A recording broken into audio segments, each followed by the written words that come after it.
Alfredo, estábamos hablando de esto de, bueno, dependemos en general del dólar en las transacciones internacionales.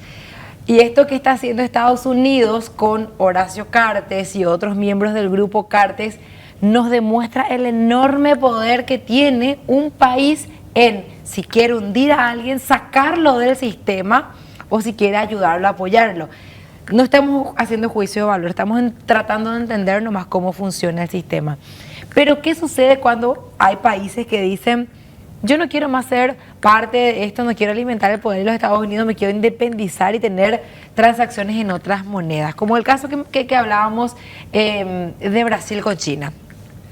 Bueno, la verdad que es un tema súper interesante y sí, hay varias aristas que podemos conversar, seguramente no nos va a dar el tiempo para todo, pero claramente la hegemonía del dólar, el rol del dólar en el comercio internacional tiene su fundamento en la historia, a partir prácticamente de la Primera Guerra Mundial, podemos ir después en el famoso acuerdo de Bretton Woods en el año 44, donde prácticamente el dólar se convirtió en la moneda y el dólar a su vez estaba respaldado por el oro, ahí cuando se crea el Banco Mundial, el Fondo Monetario Internacional. O sea, hay toda una historia de desarrollo de la hegemonía de los Estados Unidos como potencia mundial y su moneda dentro de las economías, sobre todo en el sistema de comercio y en gran medida un sistema que ha perdurado muchísimo tiempo, ¿verdad?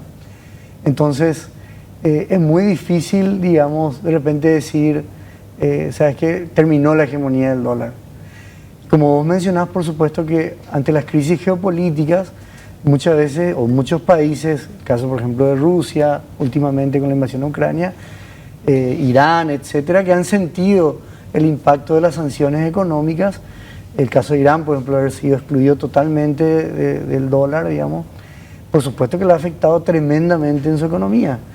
Y ahí es donde muchos países dicen, bueno, la verdad que si yo tomo un poco de distancia de la política exterior de Estados Unidos, ¿qué efecto va a tener eso en posibles sanciones, en futuras implicancias, etcétera? Entonces, ¿cuánto es mi dependencia del comercio internacional en relación a mi economía y el dólar que tiene? Hay tres factores que a mí me gusta siempre decir que son como termómetros. Por ejemplo, uno es muy importante decir, bueno, en los pagos de las transacciones internacionales que se hacen, ¿cuánto se hacen en dólar, digamos? Y hay estadísticas del Banco Internacional de Pagos, también de este código SWIFT. Por ejemplo, en las transacciones que se hacen en SWIFT, el 46% es en dólares. La segunda moneda que más se utiliza en transacciones bancarias internacionales es el euro, etcétera, y así la libra esterlina, el yen, y en quinto lugar recién está el yuan, por ejemplo. ¿Podemos ver estos cuadros que nos trajiste, Alfredo? Vos nos trajiste una presentación. Traje unos cuadritos para ver que detrás... Para divertirnos, para ver que detrás también es importante ver datos, son los datos los que también nos indican. Y acá... En el lado izquierdo que estamos teniendo en pantalla, y hablamos de las reservas en el mundo, claro, del tipo de las monedas internacionales, o sería de las transacciones que se hacen. También el segundo factor, uno que te decía es cuánto de las transacciones internacionales se hacen en dólares todavía hoy. Okay. Del total, nosotros hicimos el código SWIFT es 46%, pero las facturas internacionales, o sea, la facturación, más del 60% sigue siendo en dólares. O sea, significa pagos que no solamente se hacen a través del código SWIFT. O sea, la predominancia en el comercio internacional sigue siendo muy importante del dólar. Segundo, el dólar sigue siendo la reserva internacional de gran parte de los países, es decir, bancos centrales que tienen reservas en dólares, o sea, tienen dólares o tienen bonos del Tesoro americano para resguardar el valor de su propia moneda ante fluctuaciones, etcétera. Claro, como considerando una moneda confiable, perdón, una moneda confiable y segura, digamos. Exactamente, estás tocando puntos que por esas razones de las cuales en la historia la moneda americana se ha ganado dentro del mercado internacional, es muy difícil sacarlo y desplazarlo automáticamente. No es tan sencillo. Y en el cuadro derecho, que nos traes ahí una curvita ya otra vez. Perdón, bueno, mirando el cuadro de la torta, y vemos que casi el 60% de las reservas internacionales de los países en el mundo son en dólares. O sea, los países siguen teniendo, digamos, como garantía de su propia moneda, la moneda americana. Eso es un dato súper fuerte.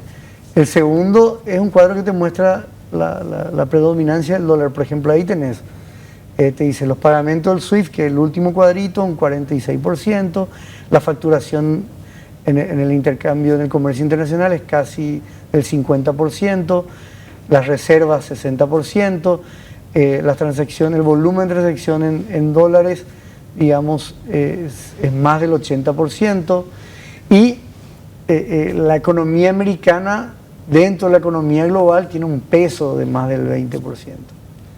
Entonces, también hay detrás una economía, la economía más grande que respalda, digamos, todo eso. Entonces, ¿qué pasa, Gladys? Lo que ha pasado con Lula y China, o en este viaje que ha hecho el presidente Lula a China continental, es interesante porque se están haciendo acuerdos. Hay un acuerdo importante, un poco para que la gente sepa. Por ejemplo, va a haber un primer banco en Brasil que va a usar el sistema de pago de China. En vez de que se use el SWIFT, van a tratar de implementar este CIPS, que es un sistema de pago codificado y hecho por China.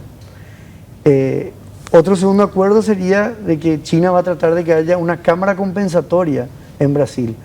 Es decir, si yo que exporto soja a China, le vendo a un chino mi soja, antes, ¿qué tenía que hacer?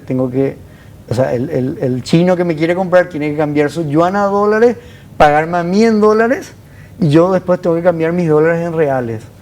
Y esos costos de transacción muchas veces pueden ser, digamos, muy elevados. Y estos planteamientos de cambiar el dólar o al dólar por otras monedas, sí, ¿tienen un trasfondo netamente económico o también aquí hablamos de cuestiones políticas y finalmente ideológicas?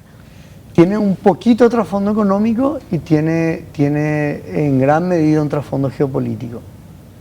En mi opinión, el porcentaje más grande del peso geopolítico, porque justamente Estados Unidos utiliza muchas veces su moneda, como vos mencionabas al comienzo, muchas veces como un arma para su política exterior.